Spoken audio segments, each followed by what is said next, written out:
여러분도 잘 경험하시죠? 저는 예수님을 믿고 지금까지 살아오면서 어떻게 살아왔는지 잘 모르겠습니다. 하나님께서 반드시 우리의 필요를 공급하시는 분임을 저로 하여금 절대적으로 믿을 수 있도록 수동적으로 그렇게 만들어 주셨습니다. 안 믿으려고 해도 그 상황을 만드시고 믿게 만드시는 하나님을 저는 믿습니다.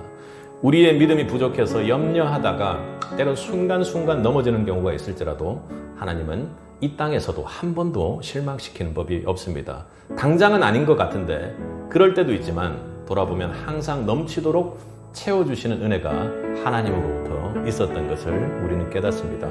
우리 14절을 한번 읽어보겠습니다. 함께 읽겠습니다. 식사할 때 보아스가 룻에게 이르되 이리로 와서 떡을 먹으며 내 떡 조각을 초에 찍으라 하므로 룻이 곡식 빼는 자 곁에 있으니 그가 볶은 곡식을 주매 룻이 배불리 먹고 남았더라. 아멘. 마지막을 보면 어떻게 해요? 룻이 배불리 먹었습니다.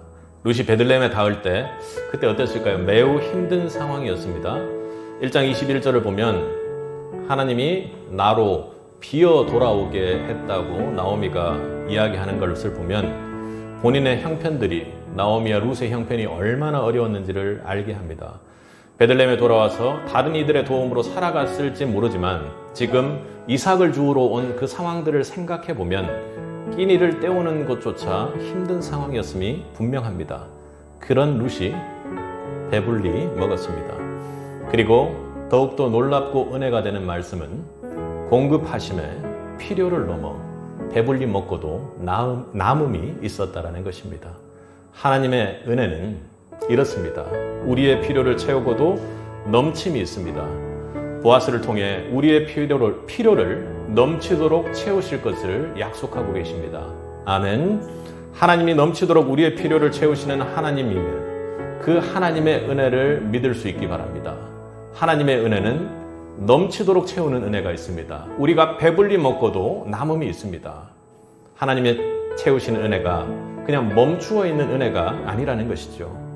예수님의 오병이어의 여러분 기적을 기억하시죠? 오병이어의 기적은 신앙적 메시지로 중요한 것이 무엇입니까?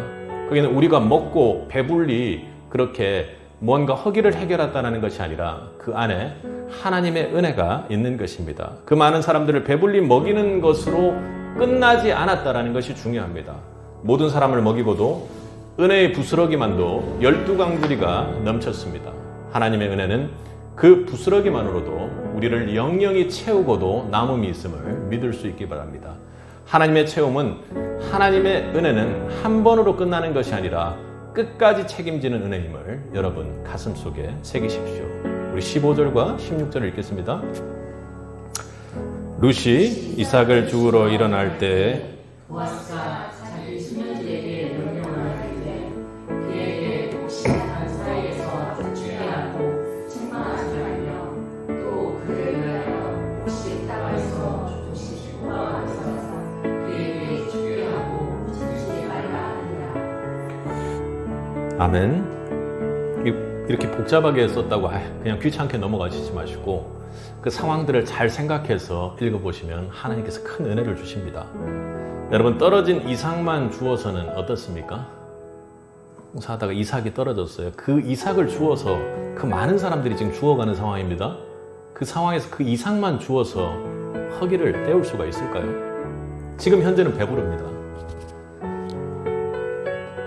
지금 현재 보아스는 배불리 먹이는 데만 그친 것이 아니죠. 보아스는 일꾼들에게 지금 특명을 내리네요. 곡식 단 사이에서 죽게 했습니다. 일꾼들의 손에 있는 곡식을 어떻게 해요?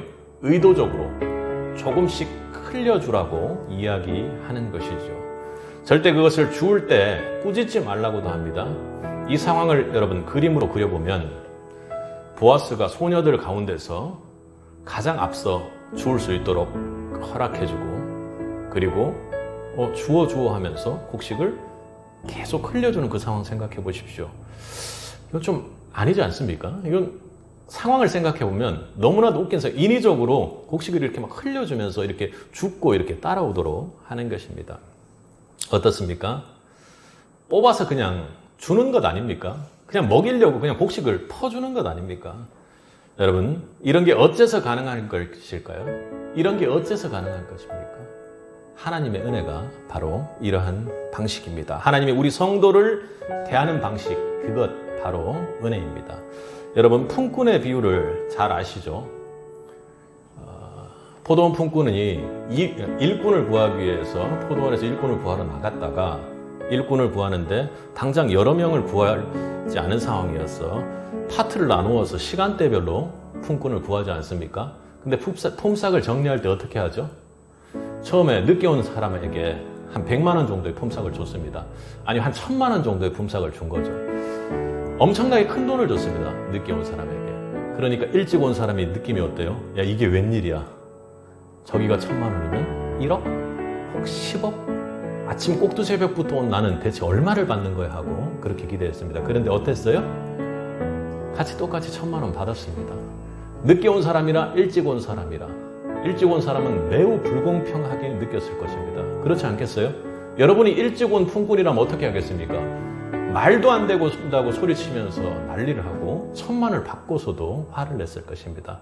여러분, 근데 만약에 그게 우리 가족들이라면 어떻습니까? 내 아내가 먼저 왔어요. 내 남편이 늦게 온 사람입니다. 우리 아버지가 늦게 왔어요. 내 자녀가 늦게 온 아이입니다. 그럼 어떻게 해요? 1000만 원을 주건 1억을 주건 같이 주건 언제든지 공평하다고 느끼는 게 우리 모습일 것입니다. 그렇지 않겠습니까?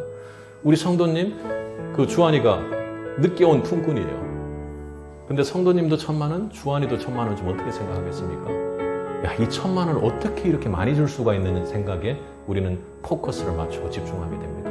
그런데요, 다른 사람이라면 내가 적게 받은 것을 생각하게 되지요.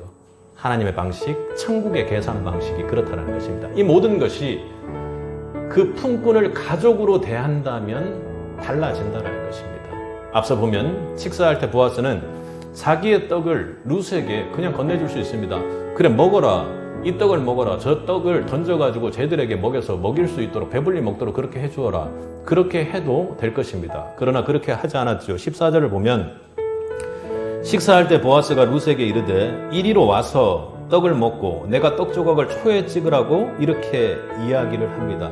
가까이 와서 함께 밥 먹기를 원했다라는 것입니다. 왜 그랬습니까? 도저히 이해할 수 없는 상황이지만 분명히 룻을 이미 한 가족으로 인정하고 사랑했기 때문입니다. 8절에서 이미 보아스는 룻을 어떻게 해요? 딸이라고 그렇게 불렀습니다.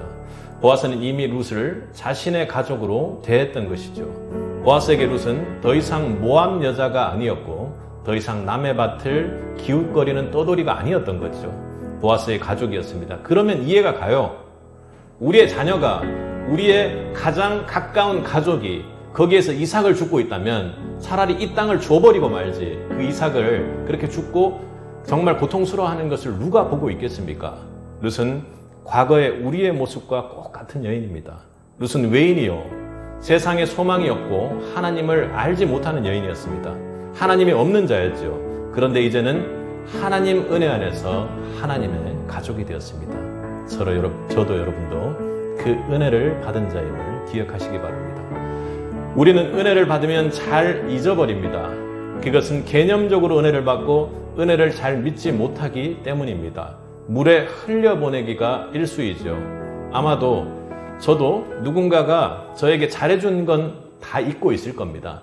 그런데 무언가 조금이라도 티끌만큼 잘못한 것은 밤에 자다가도 기억이 나죠. 오늘 본문에서 룻을 통해 하나님께서 전하시는 은혜란 그렇게 막연한 은혜가 아닙니다. 그래서 이렇게 장황하게 그 상황들을 하나님께서 설명하시고 은혜를 알려주십니다. 오늘 본문에서 받은 그 룻이 받은 은혜는 그것은 분명히 제가 받은 은혜입니다. 너에게가 아닌, 여러분에게가 아닌, 많은 사람들에게가 아닌 나에게 하나님께서 주시는 은혜입니다. 하나님은 그것을 우리로 하여금 보게 하십니다. 저는 십자가상에 주님을 만나면서 믿으면서 그 사랑과 은혜를 알게 되었습니다. 예수님의 십자가를 통해 하나님께서 주신 은혜를 생각할 때마다 눈을 감고 십자가를 묵상할 때마다 제 영혼이 너무나도 뜨거워지는 것을 봅니다. 얼마나 제 영혼이 보통 때와 다르게 변화하는지 모릅니다.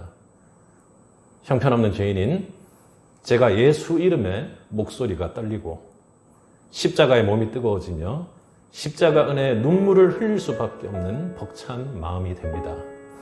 교만의 선봉에선 제가 십자가 앞에 아무것도 자랑할 것이 없다는 것을 깨닫게 된다는 것은 정말로 신비한 일이 아닐 수가 없습니다. 그것은 너무나도 신비로운 은혜입니다.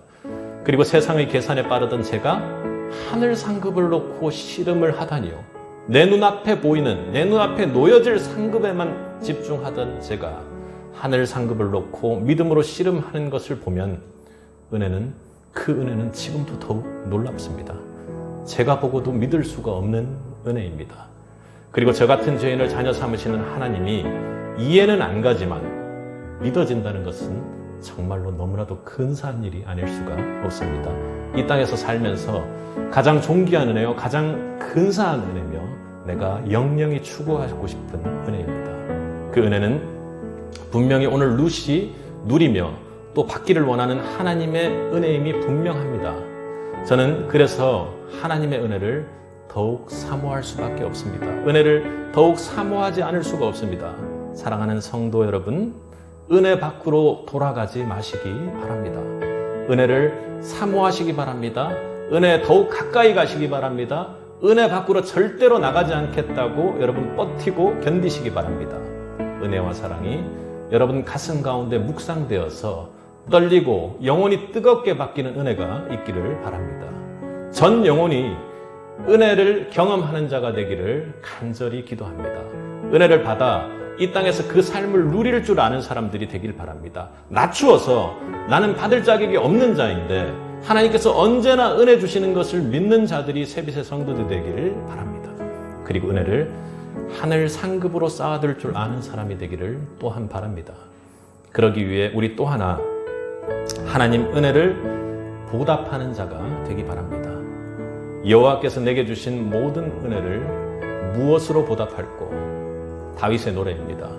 구원의 은혜를 받은 다윗이, 전 영혼을 구원받은 그 다윗이 하나님의 나라의 길을, 그리고 영원한 성전으로 나아갈 수 있는 길을 열게 된 다윗이 하나님 은혜를 어떻게 보답해야 할 것인가를 노래합니다. 저는 은혜에 관해서 이 성경 구절을 참 좋아합니다. 왜냐하면 거기에는 전 영혼으로 은혜 받아 하나님 자녀된 자들만이 느낄 수 있는 은혜에 관한 깊은 고민 소리가 들리기 때문입니다. 전 영혼을 하나님께 내어드리고 하나님 앞에 은혜 받은 자들만이 하는 고민이 거기에 있다라는 것입니다. 성공의 한 주교는 여호와께서 내게 주신 모든 이 은혜를 무엇으로 보답할꼬? 라는 이 말씀을 평생 매일 외우면서 자신이 이 땅에서 할 일이 무엇인지를 매일 묻고 그 깨달음에 변화주는 은혜를 통해서 살았다고 합니다. 여러분, 그렇다고 우리가 받은 하나님의 은혜, 갚을 수 있는 은혜는 아닙니다. 그건 이 땅의 계산으로는 할 수 없는 방식입니다. 그렇기에 제가 받은 은혜를 주신 분이 매우 확실히 분명히 확신하건대 나의 아버지가 분명합니다. 우리는 세상적 고민으로 밤잠을 이루지 못하지요. 그리고 세상의 유익을 얻기 위해, 세상의 무언가를 알기 위해 밤잠을 설치면서도 그렇게 나아갑니다. 그러나 은혜 안에 있는 성도라면 도저히 갚을 수 없는 은혜를 갚을 고민하는 삶을 사는데 이 땅의 것을 온전히 헌신하는 성도들이 되기를 바랍니다.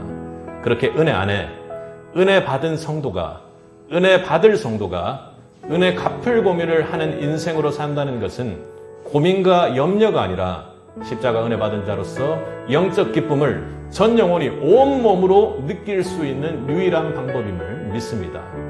자격 없는 내가 받은 하나님의 은혜를 더욱 사모하기 바랍니다. 예수를 믿는 믿음만으로도 상 주시는 하나님의 은혜를 바라보시기 바랍니다. 그분이 나를 자녀 삼기 위해 십자가에 쏟아부으신 그 은혜를 아는 사람만이 참 성도입니다. 그 은혜 안에 있는 자만이 참 성도입니다. 그것만이 구원의 길로 갈 수 있는 능력입니다. 이 땅에 살면서도 하나님 자녀된 것만을 자랑으로 여기며 기쁨으로 살아가는 은혜 안에 그 은혜를 충만히 누리며 살아가는 천국 백성들이 되기를 주님의 이름으로 간절히 축원합니다.